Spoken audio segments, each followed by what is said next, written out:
Hey, would everybody please rise for the Pledge of Allegiance to the flag? And Councilman Schneider, would you lead us this evening? My honor. I pledge allegiance to the flag of the United States of America And to the republic for which it stands, one nation, under God, indivisible, with liberty and justice for all. Please remain standing for a moment of silence. Thank you. Okay, thanks, Jonathan. Okay, welcome, everyone. Thank you for being here for this meeting of the Town Board of the Town of Carmel. Thank you all at home for watching. Tonight's meeting is a Town Board work session, and the date is Wednesday, February 10th, 2016. And for the record, all Town Board members are present with us this evening, as is our Town Council, Greg Fulchetti, all the way down to my left. In the audience is Mike Simone, our Highway Superintendent, Mary Ann Maxwell, our Town Comptroller, and Jimmy Gilchrist, our Recreation and Parks Director. They all have items on the agenda this evening, and they will be addressing the Town Board with respect to those items as they come up on the agenda. Prior to coming out this evening, we met at 6:30 p.m. in executive session with Dr. Michael Popp. This is discussing a contractual retention proposal for EAP, Employee Assistance Program Services for the Town of Carmel. All right, so we're going to get going now on tonight's agenda. First item on the agenda is the review of the Town Board minutes of January 20th, 2016. Unless any Town Board members wish to comment on those minutes, which I don't think there will be, we're going to move on to item number 2 on the agenda. Mary McDonald is here. Mary, thanks for being here. Mary is the Town of Carmel Town Historian, and Mary's going to be presenting to us this evening her 2015 Annual Historians Report. Hey, Mary. Hi. Thanks for being Supervisor here. Schmidt. Thanks for having me. Yep. Thank you, Board, for reappointing me also for 2016, and I'm happy to be here to chat with you about my first year in the role. I had the opportunity to meet with present and past historians from Carmel as well as nearby towns, responded to several inquiries, attended the New York State Association of Public Historians Conference in the spring, and also helped to organize, along with Jim Gilchrist and Alan Warnicki, the annual Independence celebration in Red Mills Park. I'm not sure how in detail you'd like me to go on each of these items, but it was my first year, and unfortunately half of the year I was recovering from a major surgery. But despite that, I still managed the first part of the year to work through these items. The Independence Concert is time-consuming, but enjoyed, and we're looking forward to doing that again this year. We're moving the time to 6:30 rather than 7:30. It is going to be held on the 4th of July, as it usually is, which happens to be a Monday this year. I also have some thoughts on what I'd like to do in 2016, if that's appropriate to address the board with? Yeah, absolutely. Yeah. Okay.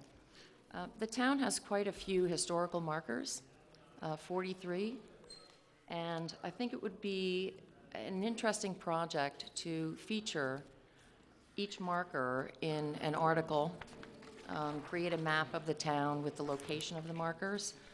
Being a lifelong resident here, I remember zipping by them in my car, but not really having the time to read them and really understand what happened on that site or in that building. I think that could be rather useful to raise awareness in the town of the history here, as well as to share in schools and for educational reasons. There was a presentation done as part of the New York State conference that I attended by a company that's created a visitation application, an app.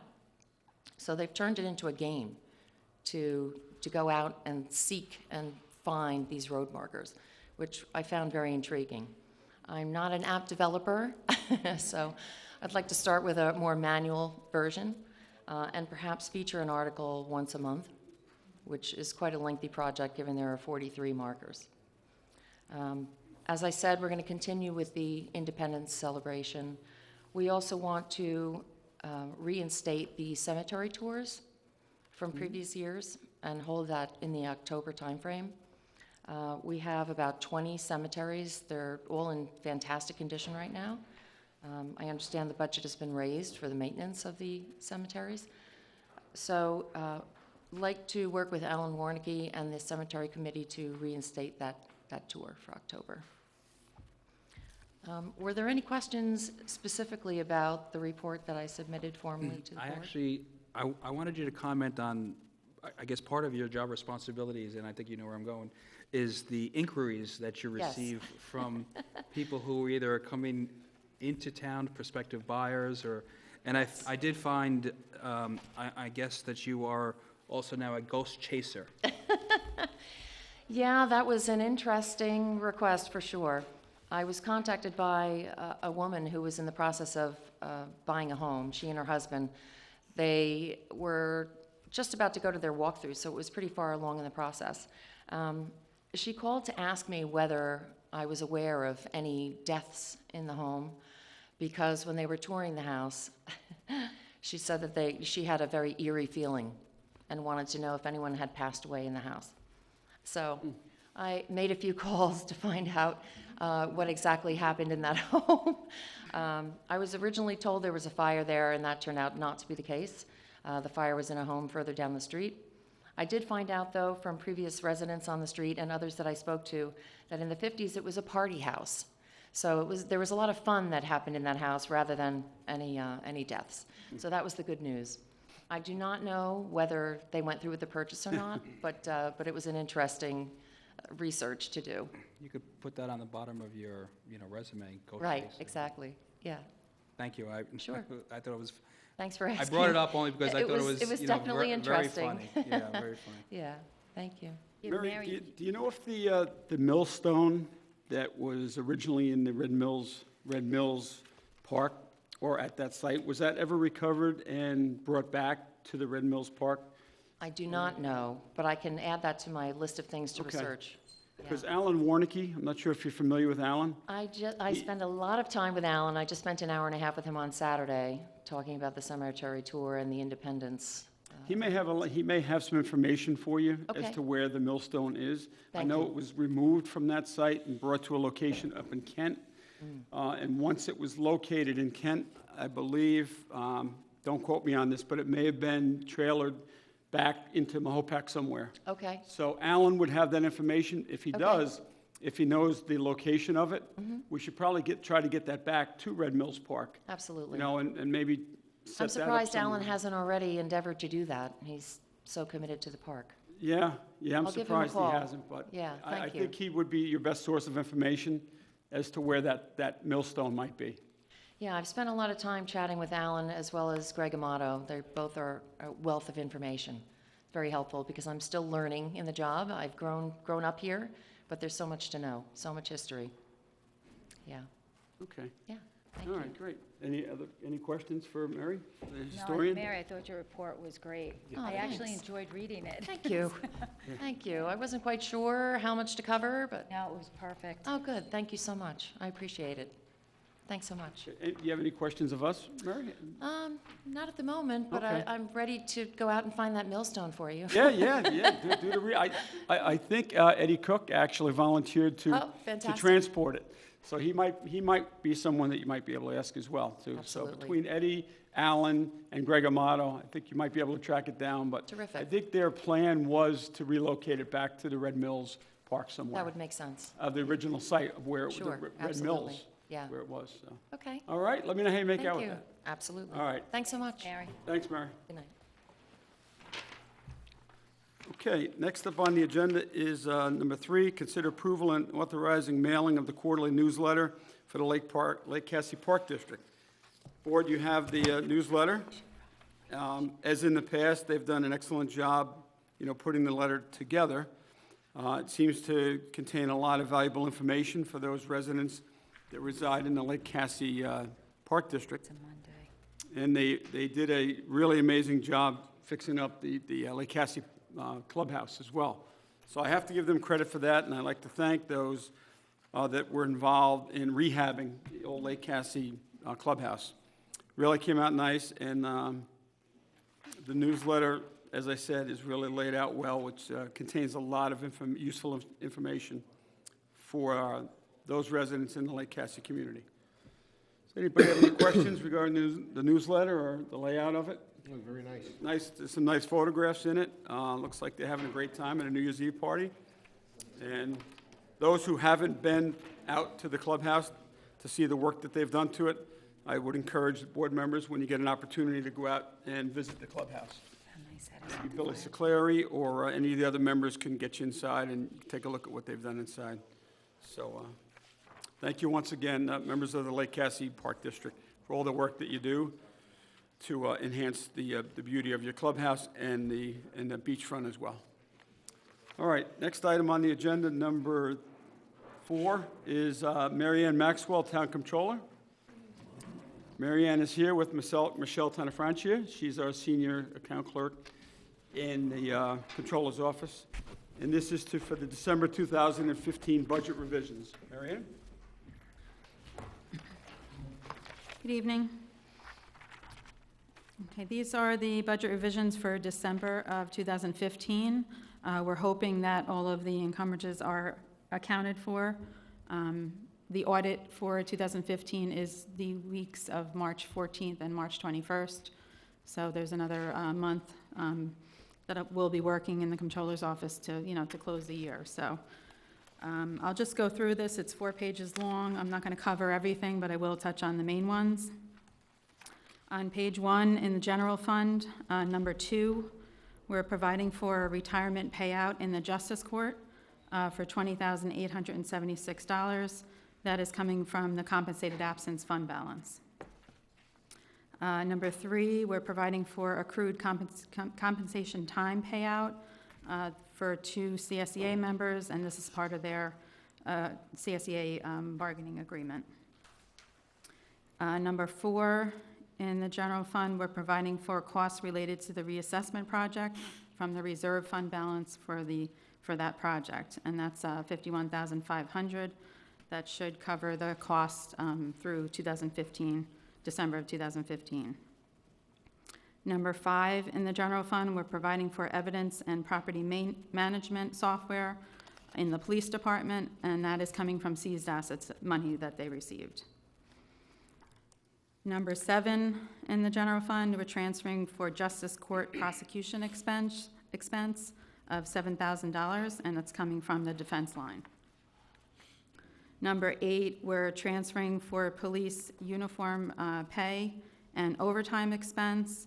The regular pay was a transfer of $6,500, and the police overtime, we're transferring $33,500 into that line. Number 10, in the general fund, we're transferring for an ammunition purchase that the chief brought to the board, I think, a couple weeks ago, and that's a transfer of $18,000. On page 2, in the general fund, in recreation, we're transferring for miscellaneous recreation expenses within the recreation budget.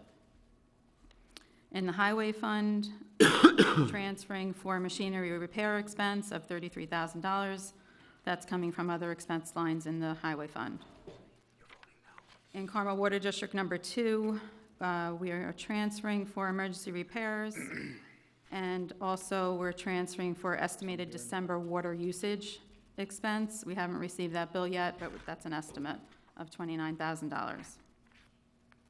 In Carmel Water District number 4, we're transferring $35,000 for the purchase of a generator that was approved by resolution earlier in 15. On page 3, in Carmel Water District number 5 and 6, we're transferring for utility expense.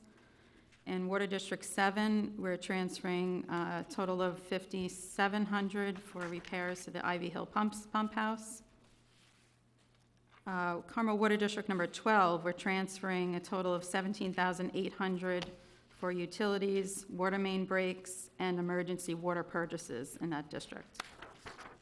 In Carmel Sewer District number 1, we're transferring $4,000 for professional services related to the bond anticipation note in that district. In Carmel Sewer District number 2, we're transferring for a clarifier of $18,000. In Carmel Sewer District number 4, we're transferring for utilities and a clarifier expense that was approved by resolution, a total of $8,000. In all town special district debt funds, we're providing for debt payment expense from premiums we received on the band sale. And in Carmel Sewer District, number 1 capital fund, we're providing for the capital cost from the approved borrowing in that district of $1,112,310. And that's it. Hopefully, like I said, we won't have to come back, and this should be it for the 2015. Okay, all right. Okay? Board members have any questions, comments regarding the 2015 budget revisions? No? Nope. Okay. All right, Mary Ann, let's go on to number 5. This is to consider request to authorize encumbrances of 2015 funds. Okay, this is a resolution that's authorizing encumbrances of 2015 funds into the expenses in 2016. These are either grants that were received or monies that were budgeted that were not used, so we want to carry them forward to 2016 since they were not in the 2016 budget. I could just go through them quickly. In the Justice Court, we're carrying forward 1820 for court improvements. That's a balance left over from the JCAP grant. We're carrying forward $13,754 from technology upgrade monies. I'm going to talk about that on the agenda tonight as well. The data imaging equipment, we've been budgeting $5,000 or $10,000 each year in the town clerk. The town clerk has asked to purchase data imaging equipment, and it's expensive, so we've been carrying forward money and budgeting each year, to build up a balance in that line. So that's $25,000 we're carrying forward. We're carrying forward $2,000 for police vehicle accident repair that was received in 2015. In recreation, we're carrying forward $44,204. This is a balance of an insurance claim, and that's to be used for the roof repairs at the Sycamore building. We're carrying forward $15,774 in the Chamber Park, and that was a grant. Those were grant monies that were received, and that is for a fence, partially for a fence in that fund. And then $658 is also balance of an insurance claim, and that's for, I think, a weather vane, the purchase of It a was weather vane. weather vane. Yeah. Yeah, it was the And weather vane on the We received an cupola. insurance check, and It was it stolen. hasn't been purchased yet, so. And then we're also carrying forward $15,000 for the rental of a screening machine at Lake Secor. The highway superintendent budgeted that in 2015. It wasn't used, so he's anticipating using it in 16, so we wanted to carry that forward. Yeah. So. Great. In the highway fund, we're carrying forward $150,000 in the machinery equipment capital expense. We also budgeted $150,000 in 2016, so we would have a total of $300,000 for machinery equipment expense. And then also in Mahopac Falls Fire Department, we're carrying forward $36,000 for a dry hydrant installation estimate. We've been carrying that forward in that district for a number of years, so. That's it. Any questions? Okay. Questions, Jonathan, Frank, down here? No? Thank No. Thanks for that report, Mary Ann.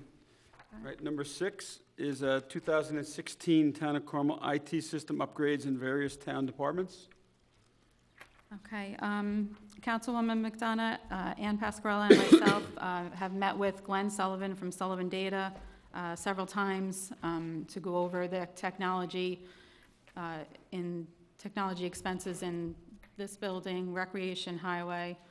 I don't know if you remember a couple years ago, probably in 2011, we did a major capital project, and our technology was so old about that time, so we replaced probably about, I don't even know, like 50 computers.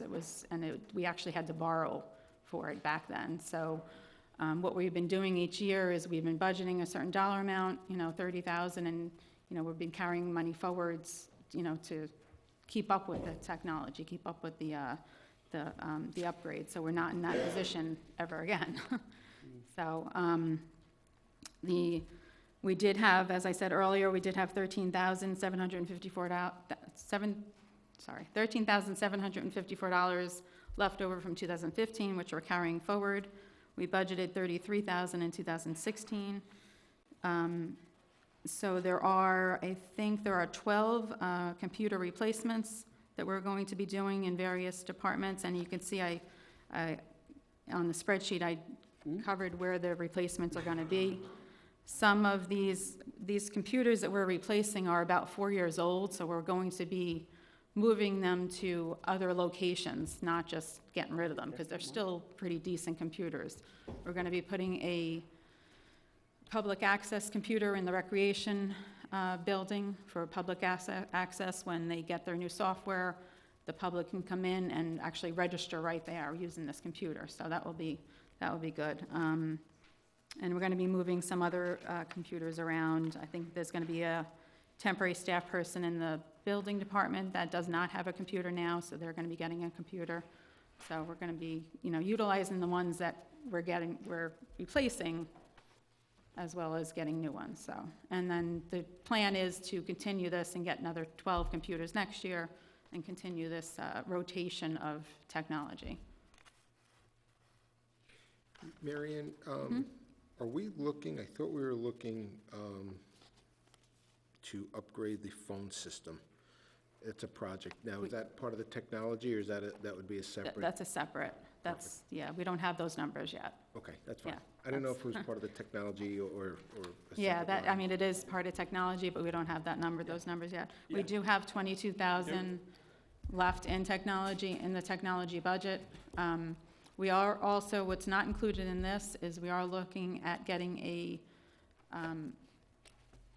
printer copier in the assessor's office and the building department.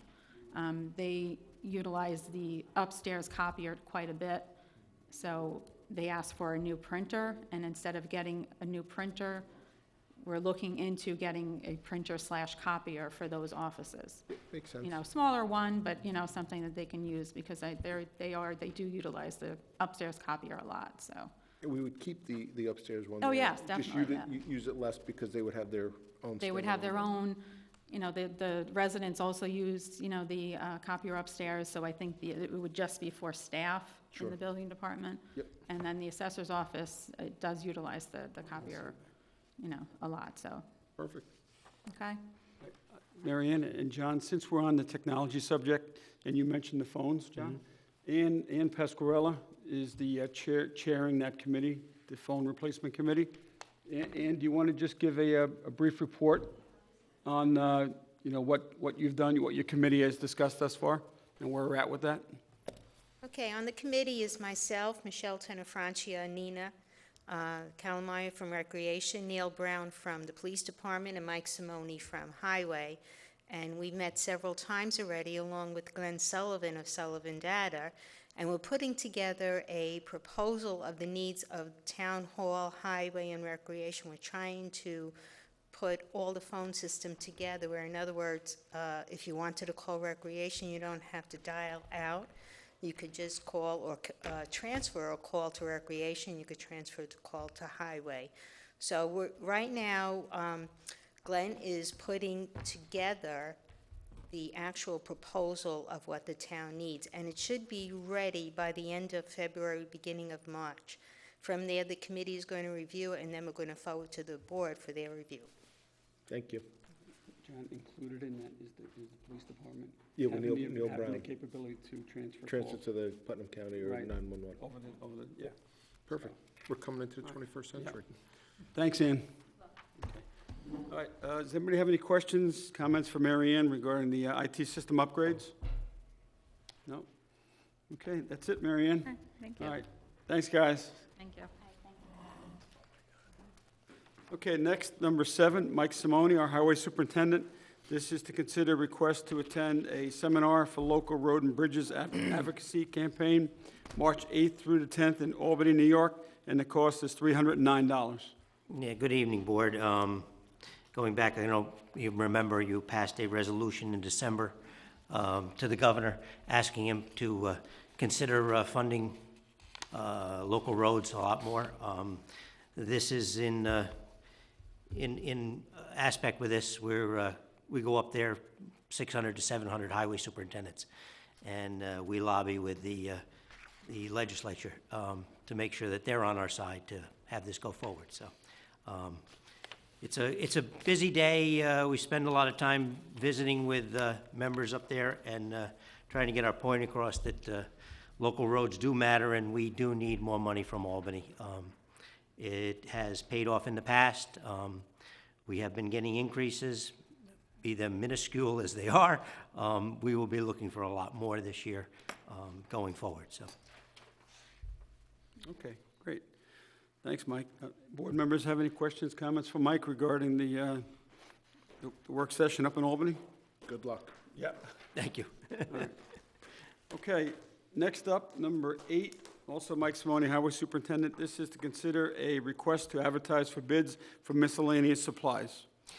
And again, as we all remember, this is spring bids we're looking at. I'm in here, I think, somewhat early, being here early February, but in anticipation of hopefully taking care of some of the great fuel oil prices and hopefully getting some good prices for our blacktops and other coming up in this spring season, we definitely need to go out to bid soon to take advantage of that. So. Okay, yep. This is something that Mike comes before the board with every year. Every year, yeah. Around this time, maybe a little bit later, as he said. But I agree with you, Mike. I think it's, going out now, getting these prices for these items, we may benefit from that, from the petroleum Yeah, cost it being seems down. like it's going to stay down probably at least another month. That what you hear is going to take us through March, and again, as we know, it's going to take 30 days for this to get out and get back. So hopefully our numbers will be good. Okay, great. Any further comments for Mike on this item? Do we have any carryover on paving from last year? Do we have any? Any carryover for, any budget carryover, any funds that are still available for paving? The only thing we have left over is some CHIPS money from last year. Okay. We've used all our pavement dollars last year. And how much is left on the chips? I'm going to say $230,000, $240,000, somewhere in that range. Okay. Yeah, I completely agree with you in regards to the price of oil and get it while we can, so if we could expend it all and have no carryover, Yeah, that would be let's spectacular. hope those contracts. Yeah. Weather cooperates as well, right? Exactly, exactly. Spring comes early and all those good things. Yeah, absolutely. All right, thank you. Okay. All right, Mike, next item that you have on here is discussion of the 2016 capital expenditures. This is for highway building, drainage, paving, and equipment. Right, right. As usual, I usually come in here now and we start discussing our capital plans for the year. One of the new things on this is the capital building plan. Looking at some of the needs of the highway department, we have probably hit, I know we definitely have hit the usefulness of our pumps. The audit from last year, I think, stated the state of the fuel oil system and whatever. We were complying with their recording data, but unfortunately, our system is now probably more than 24 years old and is unrepairable at this point if it does go down again. It is functioning at this time. But in that said, with the newer equipment, even though it is supposedly more energy or environmentally friendly, we're burning a lot more fuel. Right now, we have a 4,000-gallon tank in highway here. If we get back-to-back storms in a week or over a weekend, we will extinguish all our 4,000 gallons. So what I'm looking and trying to do is I'm anticipating, and I have a estimate from one of our suppliers to put in a new 6,000-gallon tank here, take the 4,000-gallon that's here, take it up in our Carmel yard, where in the wintertime, we dispense 6 or 7 trucks out of that area. So that would then give us the capacity of 10,000 gallons. In using new tank and old tank, the numbers that I have presented before you is for them to put this stuff in place. Also in this number is, what is not shown, is that the highway would have to provide the pad and the excavation, probably to the tune of another $25,000 that I would anticipate. So that would give us a new fuel system and state-of-the-art, similar to what the town did with our gas dispensing system, so that it could be recorded directly into the computers, even both when we have the terminal fueled or when we're having it dispensed. So it's a lot better system than we have now. Mike, if I can suggest, I think we spoke about it already once before, if you can send the estimate of the cost for that new system. I had some conversations with Senator Murphy with regard to the budget and trying to get some funds for the town of Carmel. And this is something that would probably, Qualify for that? yeah, so if you can get that over to his office, Certainly, they will certainly. try to include it in the April budget. Okay, very good. No, any help would be great, so. Well, they're looking Yes. for, possible projects from the town of Carmel. We already submitted, Jimmy, 4 or 5 from Recreation, 5 to them that they're gonna try to include in the budget. And, the governor actually has to check off each one and approve them, so there's always a chance, but it's better to include than not include. So if we can try and get additional, funding from the state to take care of things like this, that's all it's an election year. Certainly. It's always an election year sometime, right? Well,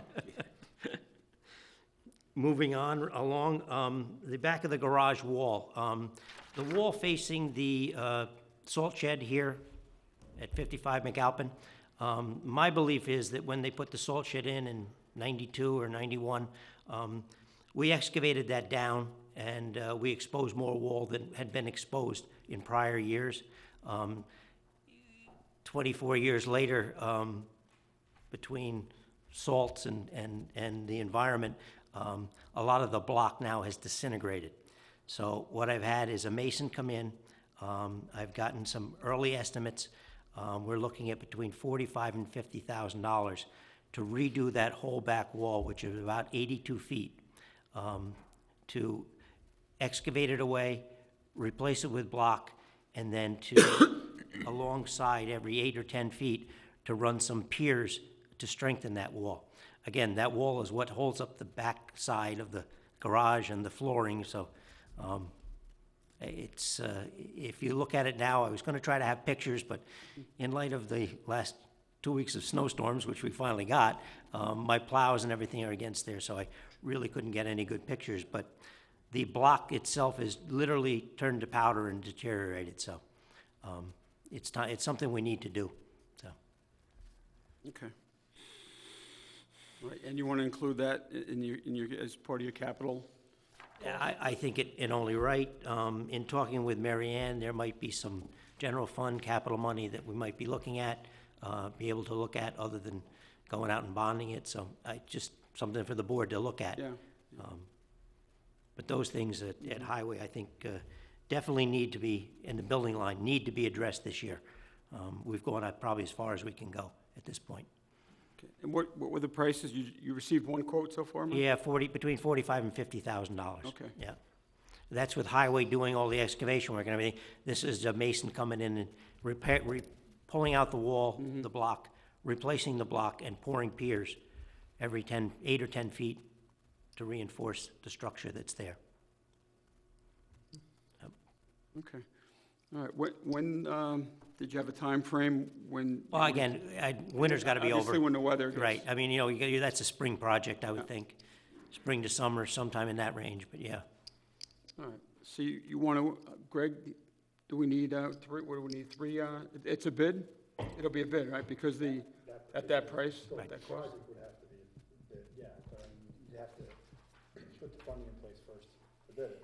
So if it's gonna be part of the capital program, whether it's part of the borrowing that you're gonna undertake for highway, for that year, for this year, then, you can certainly consider the figure in your borrowing limits, and then, it can go out to bid thereafter, once you have the borrowing authorized. Okay, well, we would need a number, right? I mean, Mike gave us a number of between 45 and 50, would that be sufficient, Mike, to put it, Well, include? again, in your capital? it's a ballpark that I just got put together within the last 3 or 4 weeks, and at this point, you know, I agree. I mean, we need to get other numbers, but I need to have something to come with so that you had an idea of what we were talking about. So I feel comfortable with that number, you know, so. Okay. But the bid amounts are based upon what you would seem to be, what you would have as your best estimate. I mean, the borrowing amounts. I mean, the bids can differ on either side of that, and you have options when that happens, okay, especially if they all exceed or they're all way under. You can consider other alternatives rather than award it if there's a concern about the bid itself and the actual project. But Okay. the borrowing are done on the estimates of the professionals and the consultants. So we do it. All right. Yeah, I just want to make sure that we include enough in there, enough funding in the borrowing for the capital debt to cover that. So. All right. All right, Mike, you want to go on to drainage? Certainly, moving on to our, Yeah. the other parts that we usually work on each year. Capital drainage, I would be looking for $200,000. We did drainage work last year on Lakeview up in Carmel. I'd like to do Avery behind it. We have Walton down here in Mahopac. I still have drainage to do in Lake Cassie area, which we've started. So again, that $200,000 number, I think, is a number that that we could not only use, but expend it all in 1 year and get a lot of drainage in place for. So, moving along to capital paving, in light of the fact that we have $240,000 left over in CHIPS, and we also be looking at new CHIPS money this year, capital paving, I'd be looking at $500,000, so that, in all honesty, putting my capital program and our CHIPS money together, we'd be spending close to $1 million again on our paving, and hopefully to get 7-8 miles of road done. Moving to capital equipment, as it says there, I'm looking to replace 2 6-wheel 4x2s. These are our 1998 and 99 Max wing trucks that are now hitting about the end of their life expectancy. I would like to, just recently,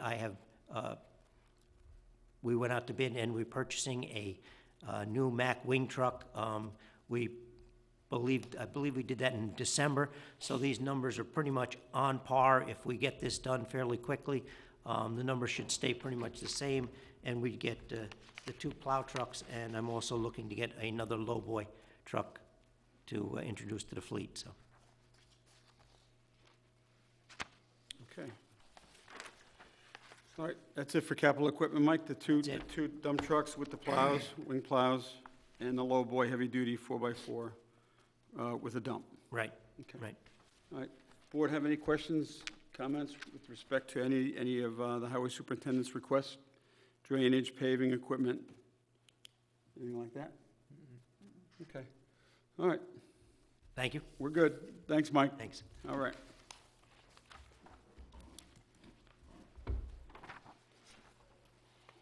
Okay, next, James Gilchrist, Director of Recreation and Parks. Jim is here for items 10, 11, 12, and 13. 10, 11, 12, 13. 10 is to consider request to advertise for bids for bus transportation for the 2016 camp season. Sure. This would be the same bid package that we put out last year. We have our police department, they review all bus drivers prior to any trip. We actually do that right after the bids are received and honored. We get a list of their drivers. Chief Kazari runs them through. We get those all approved, and then we check them before each trip.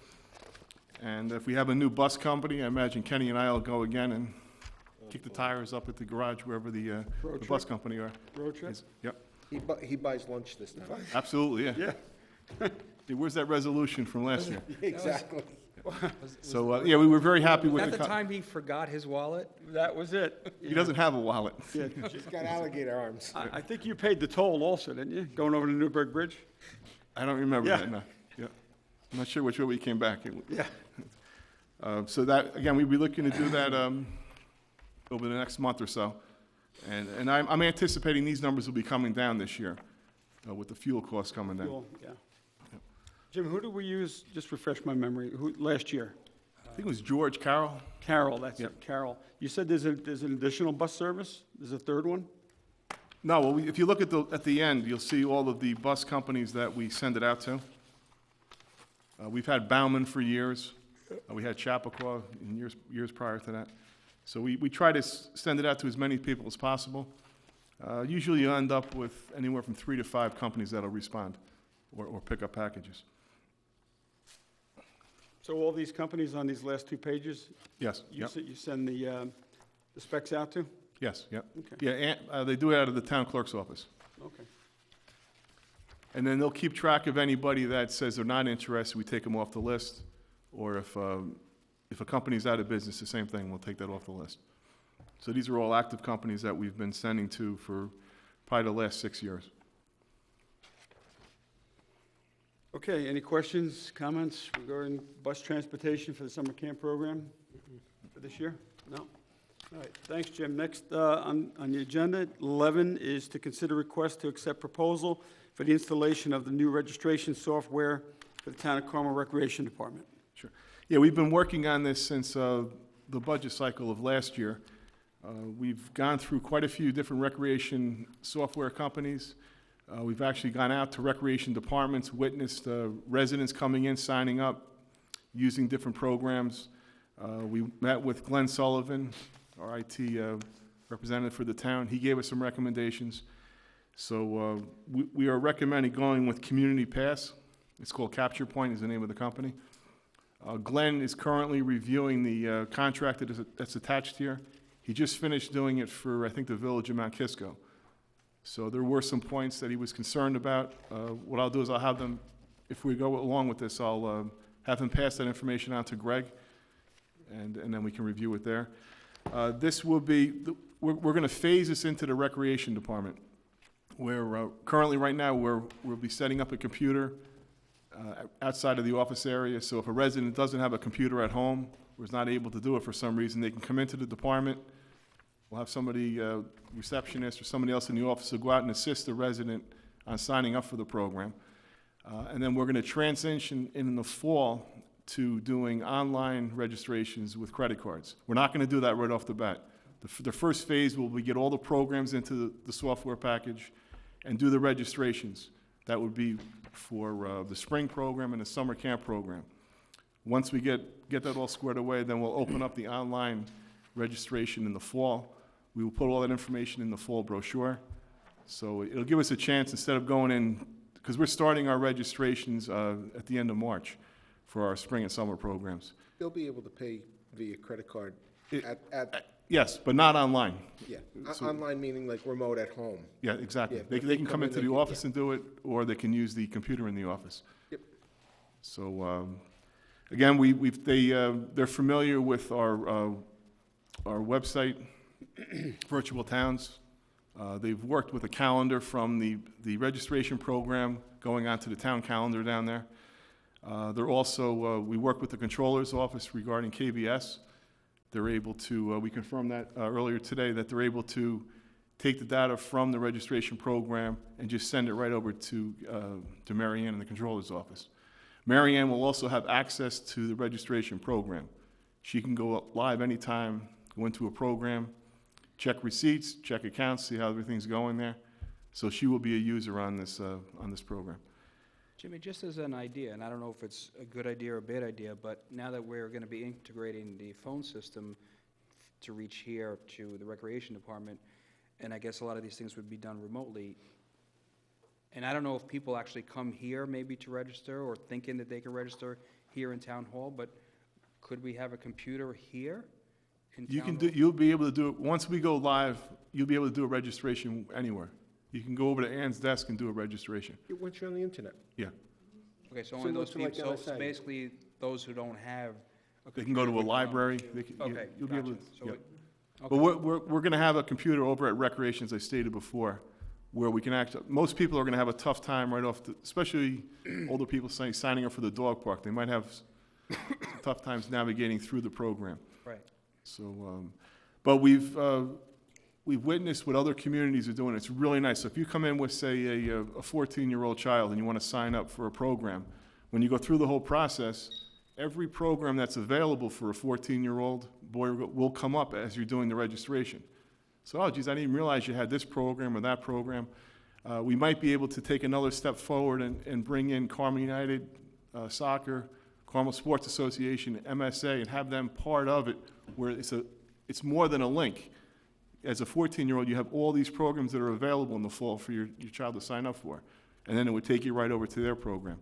So, you know, we're looking, that's what a lot of other communities are doing with their sports organizations. Because it's just trying to get the information out to the residents.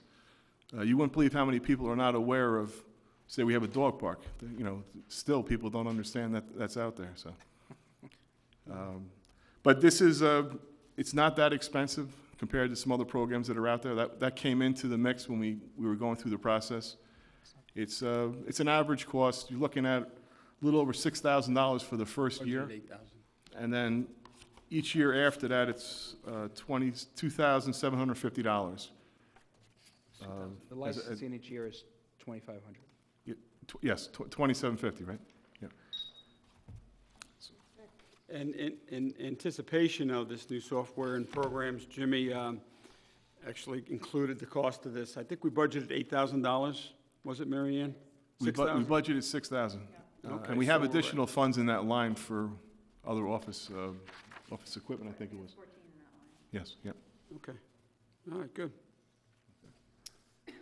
So this is taking us, this is a big jump, going Yeah, from we're- paper receipts to The 21st century. a registration program, then the online registration program. So, Yeah, we're going, we're moving. yep.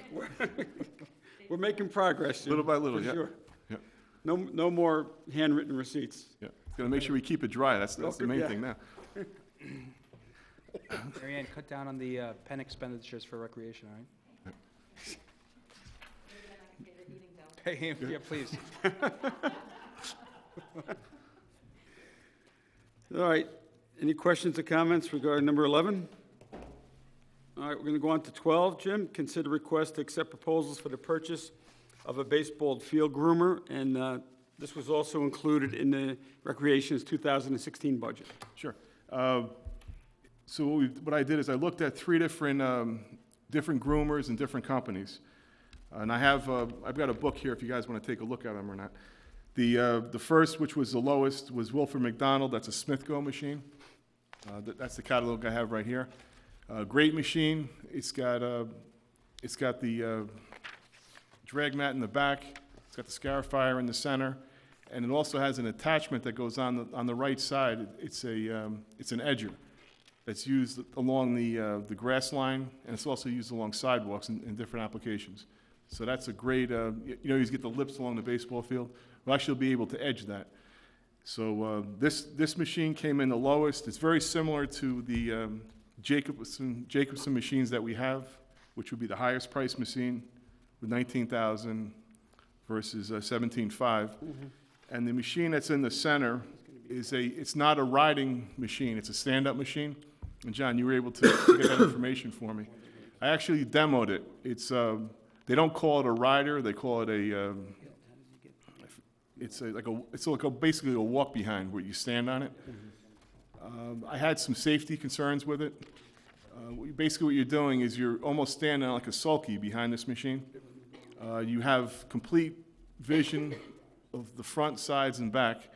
But my concerns were anywhere we have a machine, you're driving it down an incline to get it down to a garage, putting it on a trailer.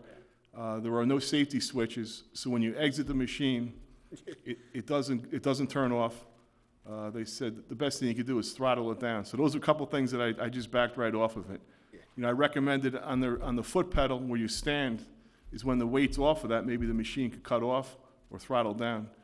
So they were looking into that. It does not have a seat, you stand on it, but everybody sits on the back platform. When we demoed it, you sat on it. So it's a riding machine without any seat belts, without any roll bars, and without the safety switches. So I would recommend not going with that kind of a machine yet. It almost looks like a transformer, a child's transformer.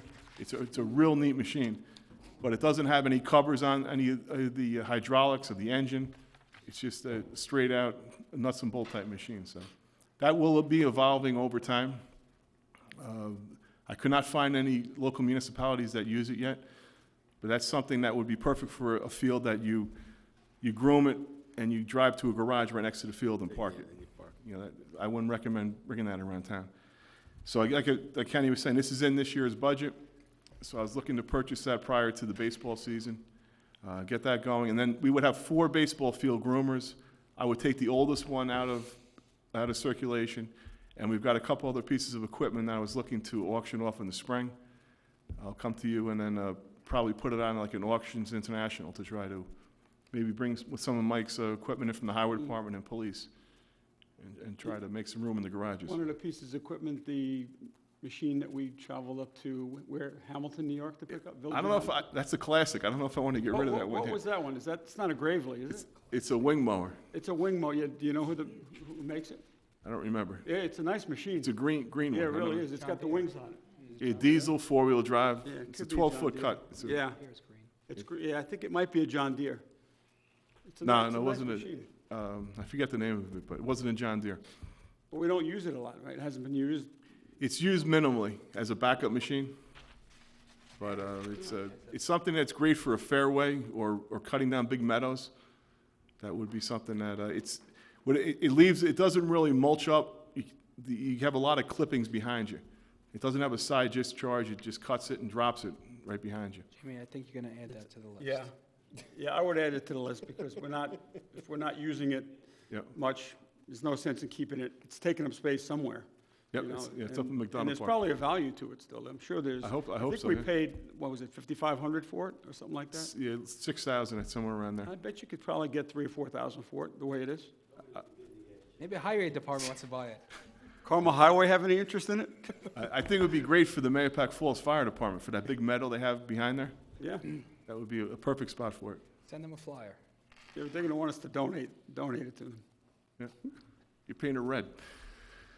So, but Jimmy, I'll come back to you guys in the Just spring. one with last that. question about the groomers. Sure. So we have three that Right now, we have 3. currently, so this one here, this new one will bring it to 4, but you're gonna retire one? Yes. Is the plan at some point in the future that we're gonna keep one at each of the parks that require field grooming? Like Camarda Park, for instance, has 2 fields. Yeah, we keep one there, we keep one at McDonough Park, and we keep the other one at Sycamore Park. Okay, So we're covered. all right, good. And the one that's at Sycamore is used, you might be using 2 groomers at the same park at the same time, if they're bringing it over on a trailer, depending on the weather conditions. If it's very muddy. So that does happen sometimes. So when the new building is completed up at Camarda Park, it's gonna have a garage for equipment storage? It has a garage and designed for that, for the machine. Okay, so that machine would be kept up there in the garage, and when the guys needed it, they just, rather than trailering it around, Yep. it's right on site. Good. All right, and McDonough Park has, how many fields? Right, currently it has two. Currently two? And we keep a groomer in the downstairs garage, Okay. by the lower soccer field. Good. All right, any questions, comments regarding the new field groomer? No. No? Okay. All right, Jim, let's go on to your next item, number 13. This is to consider request to accept proposal for the installation of a fence at the Mahopac Chamber Park. Yeah, this would be paid from the grant that we received from Senator Ball last year. It was a $150,000 grant, where $100,000 went to fund the dugouts up at Camarda Park, and the other $50,000 went for improvements down in the Chamber Park. We spent, if I remember correctly, around $32,000 on the playground. We did some walk repair for about $1,000 in the front. And then this was the other piece of the grant, was doing fencing. I budgeted a neighborhood around $15,000 for this project. It came in around $7,000. So we do have some additional funds from that grant to put into the Chamber Park. So I imagine we raised Oh, the we're gonna raise elevation. up that That area? was done in the fall. It in the was front. done, Yep. okay. And we did that in-house. We used the material from, when we did the work up at Camarda Park, we brought the soil down. So we're going to look through the park in the spring and see what else we'll bring forward as part of that grant and see if we could use it. We'll check with the state on that. So I've done references on defense. They've been around for quite a few years. And I called Trump National Golf Course in Briarcliff, very highly recommended there. They worked for the town of Patterson, the Katona-Lewisboro School District, and also in Somers at Heritage Hills and Pleasantville School District. We called all, gave outstanding recommendations. I've never used defense before. They're located in Brewster. So this will be our first project with them. So in-house, we removed all the fencing this week down in the Chamber Park. We have that all out. I talked to the owner of this company. He feels it'll take him about a week to get the fencing, and he can get it installed the following week. So this project could be done within a 2-week period. You guys, I'm not sure if you have color pictures of what the fencing looks like. Yeah. You're looking to Yeah, do we a beige vinyl fence. The picket has a nice side on front and back. There is not a back side of that fence. And then obviously with the railing fence, the 3-rail fence, there's not a front and a back. Actually, Jim, when I was down at the park the other day, a resident who lives on the point was asking about the fence. If Yes. we were putting up a new fence along, that side of the park. And she was asking about the color also. And I had told her it was going to be beige. I didn't know at the time, but I Good said, I think selection, it's yeah. going to be beige. Yeah, you can't do a white. because she They're didn't too want bright. Yeah. We've looked around, and that seems to be the best color, as a natural color. Jimmy, the photo that I have has a horse on it. Do we get the horse also? No, we don't. No? It's on Just- on the other side. I know. Oh. This is on the other side. That's to show you how strong it is. Oh, okay. I thought maybe, Oh, you thought we were If going to the get a horse horse can't for get the through Chamber it, Park? it would be nice. It would be a good idea. Oh, right there he is. See? It's got a little arrow with the horse. Yeah, so that'll keep, when certain individuals park on Sycamore Road during concerts, they won't be able to get through those rails. We sized it just right now, Kenny. This way it gets loose. You can go get it. I can go get it again and put it in the impound case. Yeah. All right. Any questions, comments from Jimmy? So, Jimmy, that area that we raised up near the flagpoles, were the pavers reset also in No, in the we sidewalk? removed it was a cross path that went across there. Now the pavers will go straight back to the lake, over to the gazebo, around behind the gazebo, and back out to the fountain. We eliminated the pavers around the flagpoles and in the center, and put more lawn area in there. It didn't make sense to try to, because I have a feeling we're going to still have issues with that area. It's going to keep on sinking. So, and again, the lawn area, that's where everybody sits out there during concerts. It'll give us, instead of having a walkway there that'll break up the lawn, they'll be able to sit right out to the fountain from the gazebo. So we'll see what that looks like in the spring. If the grass doesn't take, I'll probably go in and sod that. That was the original plan, was to sod it, but we actually seeded and mulched it before it froze. All right. Do you want him to give a quick report on the building? Come on, Catherine. No, not tonight? We have executive session after this. Okay, all right. Okay. No, that's it, Jim. Thank you. You covered all your items. Anybody else have anything for Jimmy? Nope, okay. Thanks, Jim. You got it, okay. All right. Thank you. All right, next up, we have our town engineer, Rich Franzetti. Rich is here for 14, 15, 16, and 17. That'd be the completion of the agenda for this evening. So 14 is to consider accepting a revised proposal for the landfill monitoring services. Yes, good evening, everyone. As the board may remember, on January 20th, you passed a resolution approving Zion Environmental for the 2016 landfill monitoring proposal. At that time, the board requested that Zion Environmental provide a multi-year proposal for these services. They provided a 5-year proposal to continuing monitoring services at the landfill. The costs are as follows. For 2016, which has already been approved, is $8,200. 2017 and 2018, it's $8,400 per year. And for 2019 and for 2020, sorry about the typo there, it's $8,600 per year. So they've been performing this service for the town adequately since 2009, and we recommend that the multi-year proposal be accepted. Isn't it that much? Yeah. A couple $100 a year, right? No, go ahead, Sue. Has their contract since 2009 gone up? They've actually kept it at $8,200 since I've been here, and probably a couple of years prior to that. I did not go back to 2009, but I can check that for you. But they've pretty much kept their costs flat. So he's just anticipating if any of the analytical costs have to go up, so they do run some analyticals for us on groundwater and gas monitoring. 2 years Yeah. and 2 years, so Yeah. it's fine. Yeah, they're really not increasing it much, Jim. A couple $100 a year, and they're keeping it flat, as John stated, for 19 and 20. 17 and 18 too. 17, 18, yeah, 19 and 20, so they're really, Fine. minimal increases. So it's fine. I have no problem with it. Board, anybody else? You have no. So Greg, since we've already approved the 2016 proposal, so can we amend that? You can amend it or just do a separate resolution for the following years. We'll have something on next week to address Okay. it. All right. Okay. All right, Rich, next item, 15, this is to consider awarding a bid for the town hall cleaning services. As the board is aware, bids were let out for contract 237, Town Hall Cleaning Services. Bids were received on Friday, January 22nd at 11 a.m. and opened by the town clerk. 8 bids were received for this project. The lowest apparent bidder was assessed at, the lowest cost was $94,380 for the 5-year program. I believe it was 5 years, sorry, it might be 3 years. It was 4, sorry. So it was 4 years, and we did an assessment, but we determined, and after discussing it with town council, that the bid was non-conforming, as the bid bond was not acceptable. So therefore, we proceeded with checking the qualifications of the second lowest bidder, which for 4 years was $112,566.16. That particular lowest bidder is the name of Apple Maintenance Services.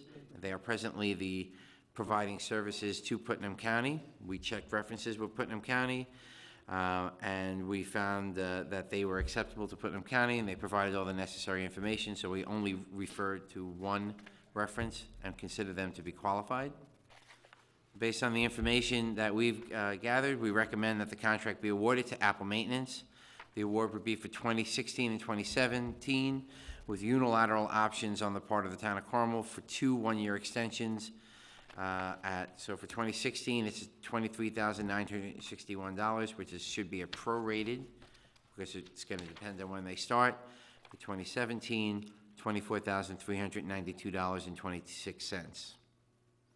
This town hall cleaning services were included in the 2016 budget, and there are sufficient funds in the budget to cover the cost of these services. Where are they located, Jim?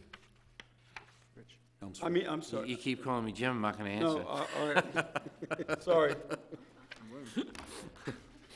Thought Jim was still sitting there. Oh, and that makes me not want to answer. They're located in Elmsford, New York. Elmsford? Okay. Rich, one of the things that we had required a couple of years ago when they were doing work for the police department is that we had a switch one year, and then there was an issue with some of the people that were going to be doing, doing work in the police department because of the sensitive nature of that work downstairs. Are they cleared through, do they do work for the sheriff's department as well? Yeah, the Yes, answer is and? yes. And they would have to be vetted, all the employees here would have to be vetted similarly to what was going on with the police department Right, before. okay. That was in the proposal, it was in the bid package. Okay. So they will need to provide references and go through a background check.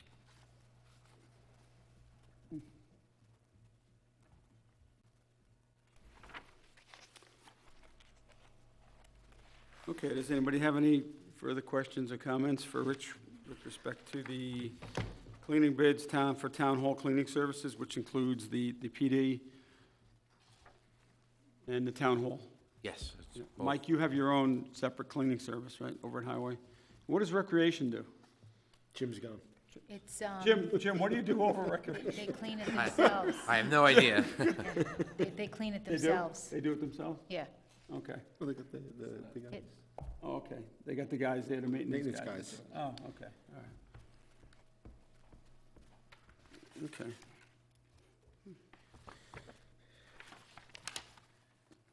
All right.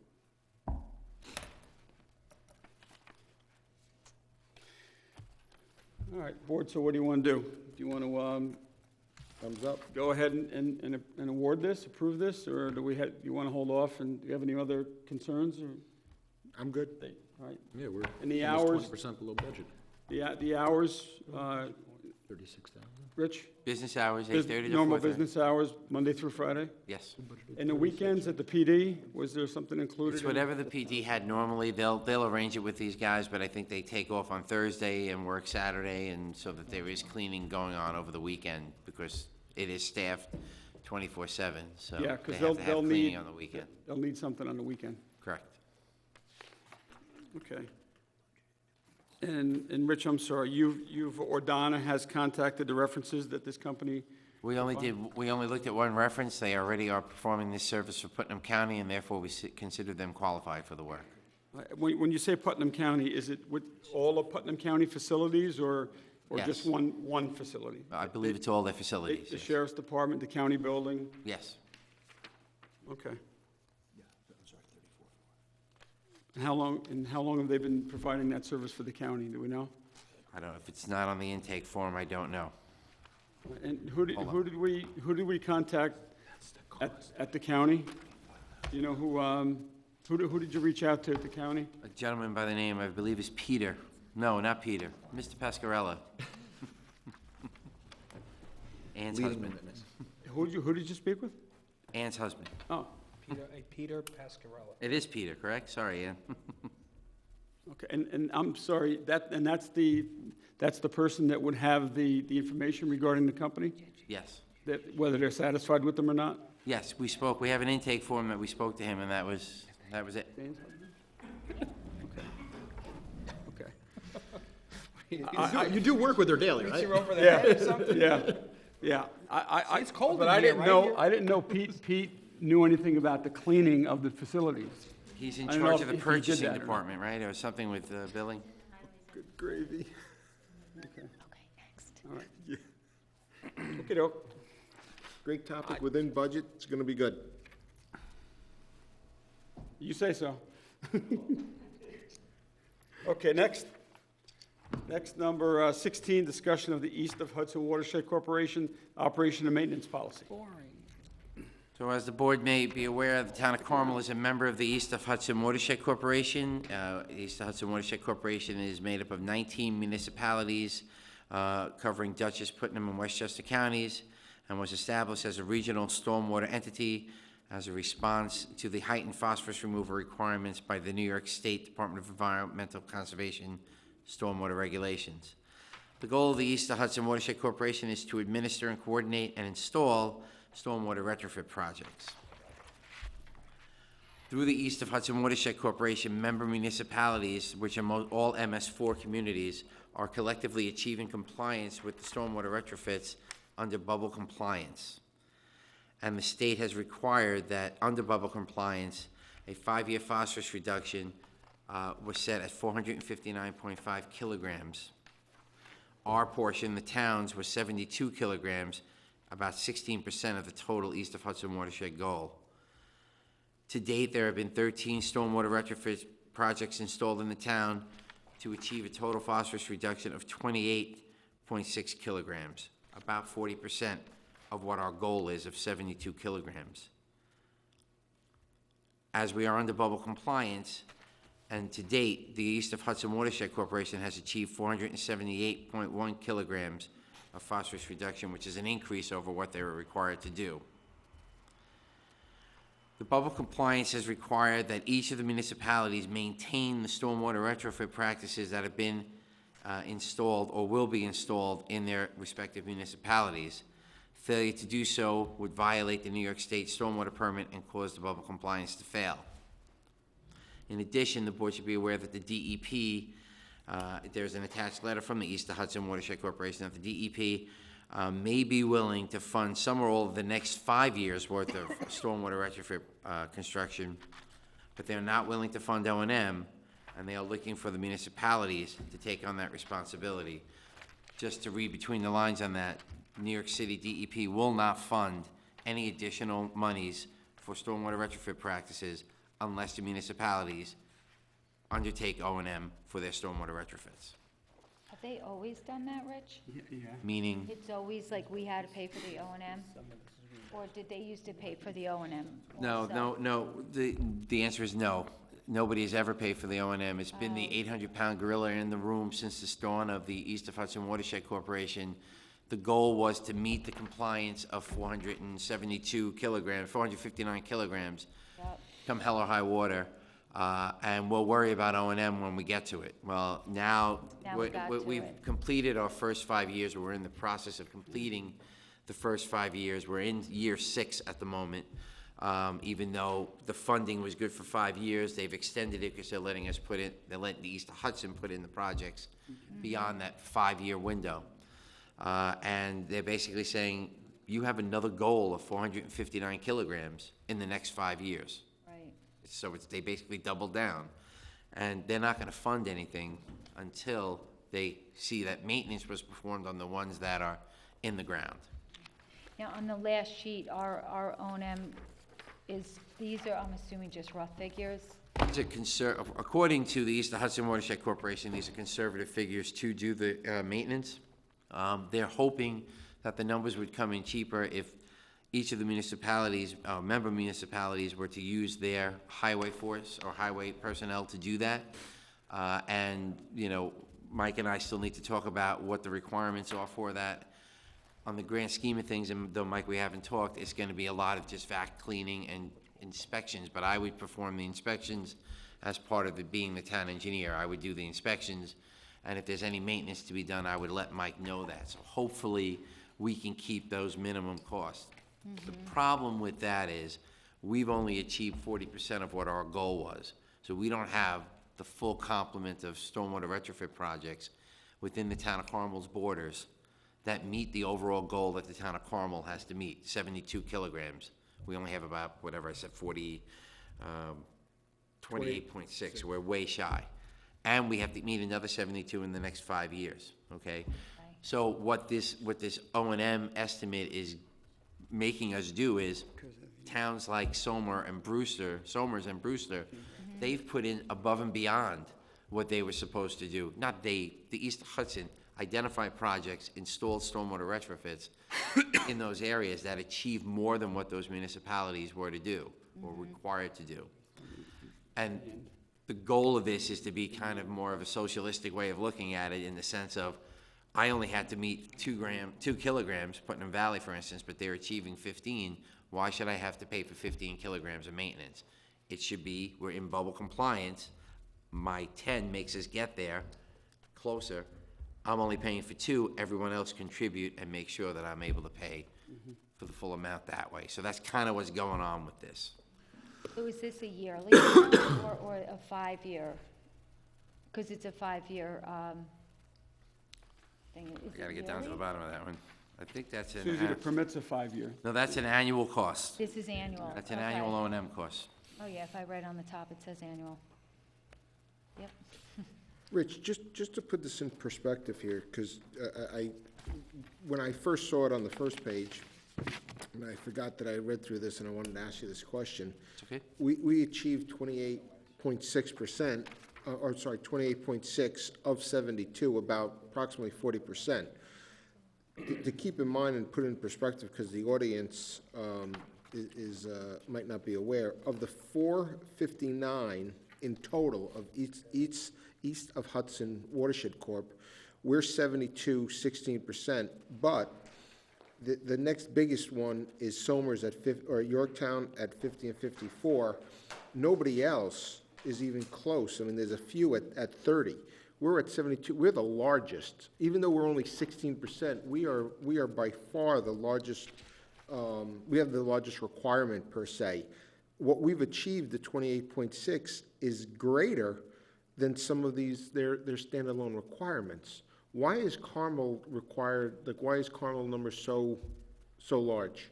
I'm not saying they're picking on us. I'm just education-wise. I would say they're picking on us. However, that's something that's happened. That's a historical number that's already happened. So we'd have to, go to the Wayback Machine and figure out what happened in 2003 and 2004 when these numbers were being, conjectured up in a back room in the DEP world.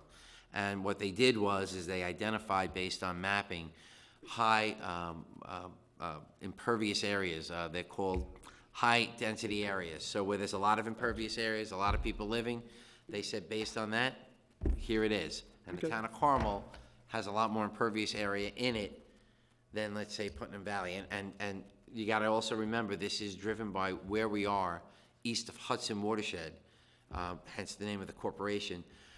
Putnam Valley has, a tenth of an acre, or maybe an acre or two within the east of Hudson Watershed. Yeah. But they're required. Dutchess County has 5 acres, 10 acres. We have, for the most part, except for the area that goes right above Peekskill Hollow Road, the entire town of Carmel is in the watershed. No. So And that explains it, that's the Yeah, okay. education, because I don't think they were picking on us, but that explains it. They I could be think the picking- numbers were skewed against us on the grand scheme of things, but that's a whole nother story. So it goes back to how they calculated it. I understand so. that. And some of the, Rich, you may want to mention, some of the O and M expenses are covered and reimbursed from the East, the Hudson Watershed Corporation. Upon submission of Supervisor vouchers. Smith's touching on a point that's still an 800-pound gorilla in the east of Hudson room is, they're trying to figure out who's paying for it, how they're paying for it, and when it's gonna get paid for. So if the town said, hey, we wanna hire a company, I'm not saying we will, I'm just for instance, we want to hire a company to go out and do that. You'd have to go out for bids, figure out, here's your inspections, give me your report, and go and do the cleaning on an annual basis. Some areas who have these larger stormwater retrofits may have to do that because of just the way the stormwater retrofits are. Where in our case, our retrofit practices that we have, because they're smaller, there's less of them, we should be able to handle them in-house. The problem is we're gonna be funding toward, we're paying in because we have less. So we're gonna have to fund towards. I don't foresee us getting any money back from east of Hudson. But that's something that's still being figured out. So there's discussion of, hey, they might be able to sequester money out of QIP funds and identify that where they'll just fund it and we can reimburse it back and say, okay, Mike's guys were out there, Rich Franzetti was out there, here's what it took us to do and get there to get those numbers, pay us back for it. That's one avenue they're following, but they gotta get the funding for it. The other avenue is we all gotta buck up and we all gotta pay for it. Yeah. And that's the other route. So they've asked us to adopt their policy, but they still haven't adopted how the hell it's gonna be funded. But we do need to move ahead with this because of the permitting implications behind it. Yeah, you could already see that I have gears that are spinning, and I'm trying to figure this entire thing out. So, correct me if I'm wrong, but we still need to make up the other 60% that we're short on right now for our first 5 years. No, we do not. We do, okay. Okay, so because we're under bubble Bubble compliance. compliance. So if bubble compliance were to fail, then the answer to your question would be yes, we'd have to make it up. Okay. So we need to maintain bubble compliance. We need to be singing Kumbaya with the other 19 municipalities and counties, the 3 counties and whatnot, and the DEP and the DEC, so we can maintain bubble compliance. Okay, so if we are again allocated these 72 units that we need to work on over the next 5 years, if we don't reach that, and let's say we get to 80% of our goal, so we double what we did on the last 5 years, as long as the entire 19 communities reach that goal, we're okay? Correct. All right. Yeah, I was worried we had to do 4 times more work to catch up for what we missed, plus double it up, and, If okay. bubble compliance fails, then we would have to do that. So that's, it's a concern, but it's something, the East Hudson Corporation was kind of not run well for a couple of, it wasn't in existence the first 3 years of the 5-year permit. Then it was run, but it was kind of like, get things in the ground and no thought to, no caution, throw caution to the wind. And now they're starting to pull back going, wait a minute, we got to figure all this out. And what are we doing? And they're getting a little better at it. And they're trying to move forward with these policies to move it forward. And they at the most recent Board of Directors meeting this past week, they do have a firm, Woodard and Curran, that is doing a preliminary study for the 6 through 10, and they've identified 3 sites within Somers and I think North Castle that are gonna get pretty much 400 or 350 kilograms of removal, but it's an IBM property. So they'd have to have a public-private partnership. Therefore, but then again, where does the maintenance go? So you might be able to put in 2 or 3 of these stormwater retrofit practices. You're gonna get this big bang for the buck, but somebody's gotta, foot the bill to maintain it, because IBM's going, We'll give you the land, we're okay with cleaning up the environment, it ain't our baby, you know, you clean it. Right. So that's kind of what's going on with this. Nobody wants to do O&M, because O&M costs money, and O&M is, you know. But the only people who want O&M are the New York State DEC and the New York City DEP. And well, we all do, I mean, for the grand scheme of things, in order for the stormwater retrofit project to work and to be effective for the environment, we all gotta do the O&M, but the driver, you know, the guys whipping us behind, is, you know, the regulatory agencies. Thank you. And this is an unfunded mandate from the federal government. True. This is under the Federal Clean Water Act, the MS4s that we've all heard about. That's what created all of this. That's why we're here, you know, that's why the East Hudson Watershed Corporation was formed to deal with this. And it's going back from, that I can remember, the eight and a half years that I've been here, we've been discussing this. It's been probably in existence for the past 9 or 10 years, but it's taken that long really for, you know, all the municipalities to get together and say, well, how are we gonna deal with this? Correct. And the best way to deal with it is how it was set up under bubble compliance. You know, so we're getting credits in the town of Carmel. But they also said they were gonna fund most of it Right. too, and now all of a sudden they're not, and we have to come up with close to $40,000 a year. But, Councilwoman McDonough, you're correct, but they did, the stormwater retrofits that they did fund probably cost upwards to $10 or $15 million to build, design and build. I'm not defending the fact that O&M hasn't been included with it. It should have been from the beginning, and they did talk Yes, it about that should at the have been. beginning. So, I'm not trying to defend them, but, you know, they have put in a lot of practices to help us meet the permitting goals. And the town of Carmel is very proactive and is involved in the East Hudson Watershed Corporation, myself being on the executive committee, and Rich being the alternate to the meetings as well. So we do have a lot of involvement to make sure that the town of Carmel participates and gets our bang for our buck, so to speak, in, as far as the retrofits go. But and the school districts, by the way, I don't know if you mentioned that or not, Rich, all the school districts are part of the MS4s as well. So they're required to do these retrofits, these stormwater retrofits on their property. But the towns are obligated to make sure that, I know it's a whole nother discussion. It's a whole nother thing. Kenny's hitting the nail on the head in the sense of they're obligated, but they don't have a numerical limit. But what happened was the East of Hudson Watershed Corporation, again, when I mentioned that it wasn't run that well early on, went on and worked with the school districts, but didn't work with the town and put retrofits on school property. And now we are required to maintain them. So in the next few months, I should be coming to the board. With a request to sign a maintenance agreement with the Mayapack School District to take care of that, so. Use the school guys. Yeah, that's exactly, the school is saying, not our problem. Not our problem. Again, it's not our retrofit. We have a requirement, but we don't have a numerical limit. You do, the town. The town, East Hudson acted on the behalf of the town, but didn't work with the town at the time. They're doing that now, so future projects, if there's gonna be something on private or school, or other public properties that aren't ours, they're gonna work with us to make sure we have that O&M agreement in place ahead of time, so Greg can look at it, the board's aware of it, and that we know about it. So right now, we don't have them, but we will have them going forward, so. Okay. All right. So we have to approve this, where'd Greg go? It's gotta be approved by resolution next voting meeting next week. The funding for it, Rich, how soon?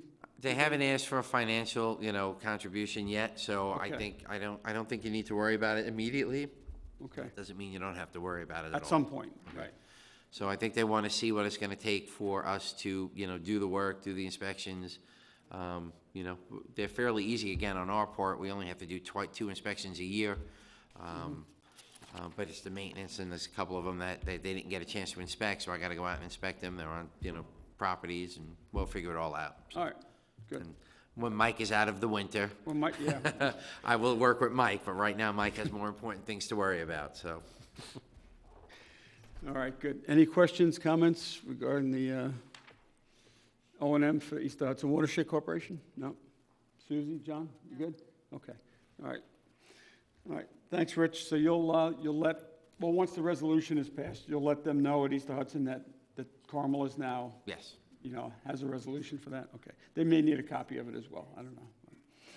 All right, next, number 17. Consider request to return partial fee for wetland permit application, tax map 53.15-1-4. Rich? As Kenny, Supervisor Smith mentioned, this is for a property at 1 Rodcrest Drive. The referenced applicant was charged $225 for a wetland permit application, when in fact he should have been charged only $100 for a letter of permission, and they have requested that the $125 be returned, in this case to the applicant's architect. So what happens, just so you know, typically an applicant will come in and they'll have the check all ready, and Rose went and put it in the bank, and this isn't a slight on Rose at all. She just went and filed it like she should. They were following the path of doing a permit, and then it ended up just being a letter of permission. We have 2 different fee schedules for that, so that's essentially what happened. So the board was leaning toward a permit, but then when all the information came in, it ended up just being a letter of permission. And Chairman Laga signed off on this, Rich? No, he did not. Does he have to? We can get him to sign, we Well, can I don't ask know. him to sign I off don't on think it. we've ever had it like this done. I don't think we've ever had a request from the ECB like this. I was just Right. wondering. 'cause No, usually, if like, he's supposed with- to, I'm sure we can ask him at the next his meeting to have it signed Because off usually, on. I mean, it's up to the board, because usually with planning and planning, like Harold has to sign off on that it's a return. But, I mean, if you think it's okay, I'm fine, I think I'm it's, I fine think it's with it. okay, so, Okay, but then I I'm mean, fine with it. we should probably get that procedure down again in the future in case this is something we should be doing. Yeah, I'm fine with it. Yeah, they were charged, it was Okay. supposed to be a letter. Overcharge. Right. Okay. All right, any further questions or comments regarding the wetland permit application, return of partial fee? No? No, Okay, thanks, Rich. all right, all right. Thank you. Thanks, Rich, yeah.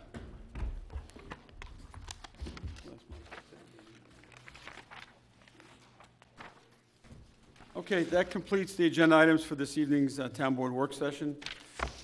I'm going to open up the floor. I don't believe there isn't anybody. Comment on agenda items that we covered this evening?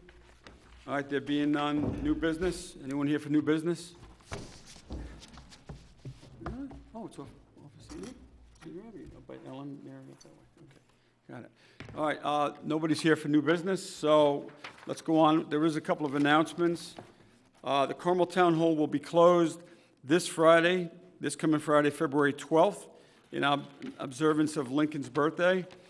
And Monday, February 15th, will be closed as well in observance of President's Day. So this Friday and Monday, the town hall is closed. We will be reopened next Tuesday, February 16th, for normal business at 8:30 a.m. There's an announcement that we were asked to make here on behalf of the Putnam Arts Council.